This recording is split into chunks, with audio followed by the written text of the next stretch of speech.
నిర్గమకాండము 33వ అధ్యాయము మరొక శ్రేష్టమైన ప్రాముఖ్యమైన అధ్యాయం. ఈ అధ్యాయములో మనం చూసినప్పుడు యెహోవా మోషేతో ఇలాగ మాట్లాడాను. ఏమని మాట్లాడారంటే, ఇదిగో నీవు నీ ప్రజలను నేను అబ్రహాముతోను ఇస్సాకుతోను యాకోబుతో ప్రమాణం చేసినట్లుగా ఇదిగో నీ ప్రజలను వారి సంతానమునకు నేను ఇస్తానన్న పాలు తేనె ప్రవహించే విశాలమైన ఆ మంచి దేశానికి మీరు బయలుదేరి వెళ్ళండి అని ప్రభు మోషేకు జ్ఞాపకం చేశారు. అంత మాత్రమే కాదు, అక్కడ ఆల్రెడీ ఉన్న మరి హివీయులు కానీ, హిత్తీయులు కానీ, అమోరీయులు కానీ, యెబూసీయులు కానీ, అక్కడ ఉన్న ప్రతి వారిని నేను వెళ్ళగొడతాను. ఇదిగో మీరు ఆ దేశానికి వెళ్ళండి, కానీ ఇదిగో మీరు లోబడి ప్రజలని నేను తెలుసుకున్నాను కనుక, మీరు నా మాట వినక ఇదిగో దూడను ఆరాధించారు కనుక, మీరు నా మాట నిరీక్షించి విశ్వసించలేకపోయారు కనుక నేను మీతో రాను అని చెప్తూనే మరొక భయంకరమైన మాట ప్రభు మాట్లాడారు. మధ్యదారిలో నేను మీకు సంహరిస్తానేమో, నేను ఖడ్గం తీసుకొని వస్తానేమో అని మాట్లాడినప్పుడు ఈ మాట వారికి దుర్వార్తగా విని వారందరూ కూడా వారి ఆభరణములను తీసివేసినట్లుగా మనం చూస్తున్నాం. ఆభరణ తీసివేయడమే కాదు, హోరేబు దగ్గర వారు ఆభరణములన్నీ తీసివేసి ఇంకా ధరించకుండా దేవుని సన్నిధిలో వారు పశ్చాత్తాపడినట్లుగా మనం చూస్తున్నామని మీకు మనవి చేస్తున్నాం. అంత మాత్రమే కాదు, ప్రియమైన దేవుని పిల్లలారా, మోషే పాలెం వెలుపల దూరంగా గుడారం వేసి అక్కడ ఆ గుడారమునకు ప్రత్యక్ష గుడారము అని పేరు పెట్టాడు. ఆ ప్రత్యక్ష గుడారములోనికి మోషే వెళ్ళినప్పుడు ఆకాశము నుండి మేఘము దిగొచ్చి ఆ ద్వారమున నిలబడింది.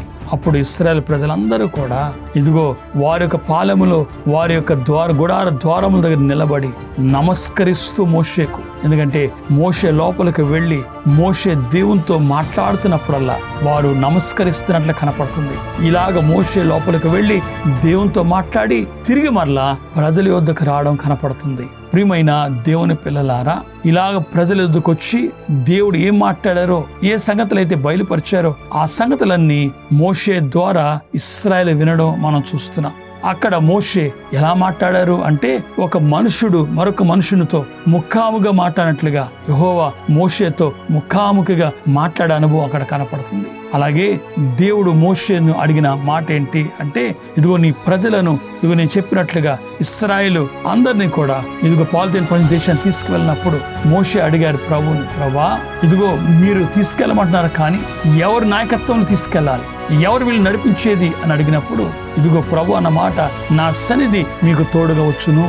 ఎప్పుడైతే ప్రభు ఈ మాట చెప్పారో మోషే అన్నారు, ప్రభా నీ సన్నిధి రాకపోతే మమ్మల్ని ఇక్కడి నుంచి ఒక్కడు కూడా ముందుకు తోడుకొని పోకము అన్నప్పుడు దేవుని వాగ్దానాన్ని బట్టి నేను వస్తాను అని మాట చెప్పినప్పుడు మోషే ఏదైతే బ్రతిమిలాడారో దేవుడు ఆ పని చేస్తాను అని వాగ్దానం ఇవ్వడం ప్రాముఖ్యంగా కనపడుతుంది. అంత మాత్రమే కాదు, చూడండి ఇక్కడ మోషే ఏమడిగితే దేవుడు ఆ పని చేయడం అనేది ప్రాముఖ్యంగా మనం చూడొచ్చని మీకు మనం చేస్తున్నా.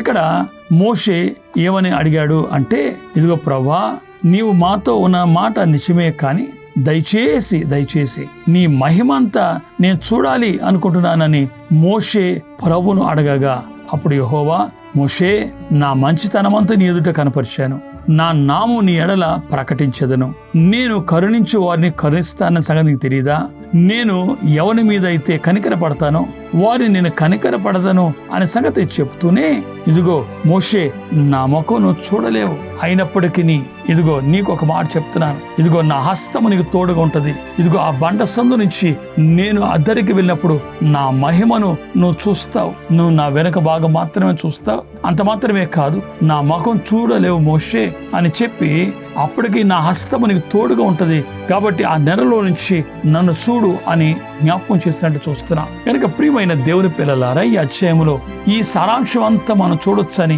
మనం చేస్తున్నాను. ఇక్కడ ఒక మాట మనం నేర్చుకోవాల్సింది ఏంటంటే, మోషే దేవునితో ముఖాముఖిగా మాట్లాడని రాయబడింది. నిజంగా దేవునితో ఏ నరుడైనా మాట్లాడగలడా అంటే, అదే దేవుడు క్రింద చెప్పిన మాట ఏంటంటే, మోషే నన్ను చూస్తే, నా ముఖం చూస్తే నువ్వు బ్రతకలేవని చెప్పాడు.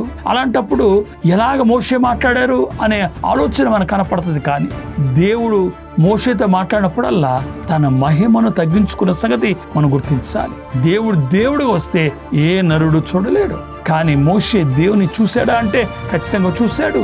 దేవునితో మాట్లాడాడంటే మాట్లాడాడు, కానీ దేవుడు తన మహిమను తగ్గించుకొని కాబట్టి అందుకే మహిమంతను చూపించమని మోషే అడిగినప్పుడు అలాగ చూడలేవు మోషే, కానీ ఇదిగో నా మహిమంతా చూడాలంటే నా ముఖం చూడలేవు కాబట్టి నా వెనుక భాగం చూడు, అప్పటికి నా హస్తము నీకు తోడుగా ఉంటది అని చెప్పినట్లుగా మనము కూడా నేటి కాలంలో ప్రభు కనపడతారా, ప్రభు మాట్లాడతారా అని ప్రశ్నించే అనేక మంది క్రైస్తవ సంఘాలు నేటి కాలం లేకపోలేదు. వారు అడిగినప్పుడు మనం చెప్పాల్సిన మాట, దేవుడు ఖచ్చితంగా కనపడతారు, దేవుడు ఖచ్చితంగా మాట్లాడతారు. కానీ మన భక్తిని, మన అంతస్తును, మన స్థితిని బట్టి దేవుడు తను తాను తగ్గించుకొని, ఎలా అయితే రిక్తునిగా, నరుడుగా, బాలుడుగా ఈ లోకానికి వచ్చారో అలా తగ్గించుకొని స్వప్నమందో, దర్శనమందో లేదా ప్రత్యక్షతను దేవుడు మనకు నేడు కనపడి మాట్లాడతారు. ఆయన సంపూర్ణ మహిమ ఏ నరుడు చూడలేడు కాబట్టి సంపూర్ణంగా కనపడాడు, కానీ నీతో మాట్లాడడానికి ఆయన ఇష్టపడతాడు, తగ్గించుకుంటాడు. కనుక దేవా నా కనపడు, నాతో మాట్లాడడం ప్రార్థించండి.